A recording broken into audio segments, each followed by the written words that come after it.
Kita semua sering dengar kata iman kan? Tapi pernah nggak sih kita berhenti sejenak dan bertanya, apa bedanya sekedar percaya di mulut dengan iman yang betul-betul hidup? Nah, kali ini kita akan bedah tuntas hubungan erat antara apa yang kita yakini di dalam hati dan gimana itu semua kelihatan dalam tindakan kita sehari-hari. Yuk kita mulai. Oke, jadi begini alur pembahasan kita. Kita akan mulai dengan sebuah analogi sederhana soal pohon. Dari situ, kita luruskan dulu beberapa kesalahpahaman yang sering terjadi. Baru deh kita dalami, apa sih buah iman itu dan bentuknya kayak gimana? Nanti ada satu studi kasus yang keren banget sebelum kita tarik kesimpulan soal inti dari iman yang sejati. Yuk, kita langsung masuk ke bagian pertama. Kita akan mulai dengan sebuah analogi yang kelihatannya simple tentang pohon, tapi ternyata bisa membuka pemahaman yang dalam banget soal iman. Coba bayangin sebentar, di depan Anda ada dua pohon. Kelihatannya mirip, tapi gimana caranya Anda bisa tahu 100% pohon mana yang beneran hidup dan mana yang sebenarnya udah mati? Apa sih satu tanda pastinya? Jawabannya, ya, buahnya.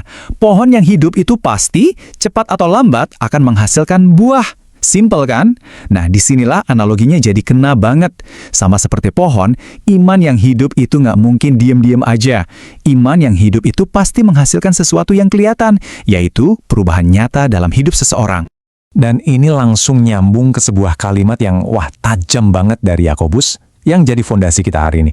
Iman tanpa perbuatan adalah mati. Cuma 5 kata, tapi langsung menantang kita buat mikir ulang. Apa sih artinya percaya itu sebenarnya? Nah, justru karena kalimat tadi begitu tajam, sering banget muncul kebingungan. Makanya penting banget buat kita masuk ke bagian ini untuk meluruskan beberapa salah paham yang paling umum. Ini dia nih, sumber kebingungan utamanya, pertanyaan yang sering muncul di kepala kita.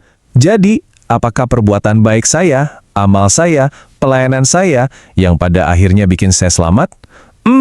Mari kita lihat gimana sumber kita menjawab ini. Jawabannya tegas banget, bukan. Sumber kita menegaskan kalau keselamatan itu murni kasih karunia, sebuah anugerah, hadiah. Bukan sesuatu yang bisa kita peroleh dari usaha kita sendiri. Bukan karena amal kita banyak atau pelayanan kita hebat. Ditekankan sekali lagi, keselamatan itu hanya datang melalui iman. Oke, kalau gitu, buat apa dong repot-repot berbuat baik? Apa hubungannya perbuatan dengan iman? Nah, di bagian inilah semuanya jadi jelas. Ini dia kuncinya, buah sebagai bukti iman. Ini nih, poin yang paling krusial.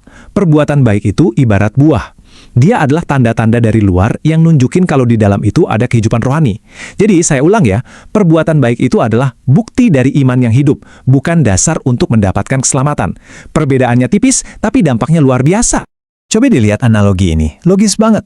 Matahari itu pasti menghasilkan terang, kan? Itu akibat otomatisnya. Api itu pasti menghasilkan panas. Nah, dengan logika yang persis sama, iman yang sejati itu secara alami dan pasti akan menghasilkan buah atau perbuatan baik. Itu adalah akibat yang nggak bisa dihindari, bukan penyebabnya. Oke, konsepnya kita udah ngerti. Tapi buah ini wujudnya kayak gimana sih di kehidupan sehari-hari? Yuk kita bedah beberapa contoh konkretnya. Buah yang pertama dan mungkin yang paling kelihatan adalah kasih. Ini bukan sekedar perasaan hangat di hati ya. Ini soal tindakan nyata. Kemampuan buat peduli beneran sama orang lain, mau ngasih ampun, dan yang paling susah, secara sadar melawan egoisme kita sendiri. Tentu saja, buat bisa mengasihi seperti itu, butuh banget yang namanya kesabaran. Sumber kita bilang ini adalah buah dari iman yang matang. Jadi ini semacam kekuatan dari dalam, buat kita tetap tenang pas lagi diuji, gak gampang kesulut emosi, dan tetap berpegang pada kepercayaan meski situasi lagi sulit banget.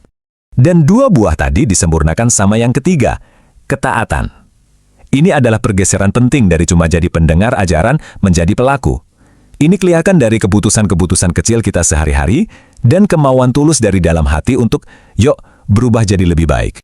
Oke, teorinya udah, contohnya juga udah. Sekarang kita lihat sebuah studi kasus dari sumber kita yang benar-benar bikin semua konsep ini jadi hidup dan nyata. Kita lihat kisah Rahab. Latar belakangnya, jujur aja, jauh dari kata sempurna. Tapi suatu hari, dia dengar tentang kebesaran Tuhannya orang Israel. Dan dia percaya. Nah, ini titik baliknya. Imannya nggak berhenti di kepala atau di hati aja. Dia langsung bertindak. Dia mengambil resiko yang luar biasa besar buat melindungi mata-mata Israel. Tindakannya itu jadi bukti yang nggak bisa dibantah lagi dari iman yang tadinya nggak kelihatan.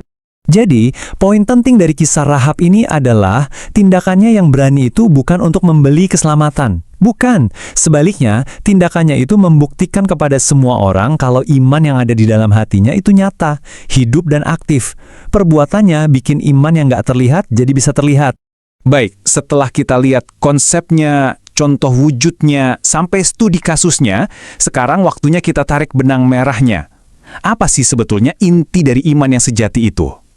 Dan kita kembali ke ayat pamungkas dari Yakobus yang merangkum semuanya dengan sempurna. Sebab seperti tubuh tanpa roh adalah mati, demikian jugalah iman tanpa perbuatan-perbuatan adalah mati. Wah, analoginya jelas banget kan? Tubuh tanpa roh, ya mayat. Iman tanpa perbuatan, sama aja mati. Jadi kalau disimpulkan, ada 3 pilar iman sejati. Pertama, dasarnya selalu dimulai dari percaya kepada Kristus. Kedua, iman itu pasti akan kelihatan dari perubahan karakter kita sehari-hari.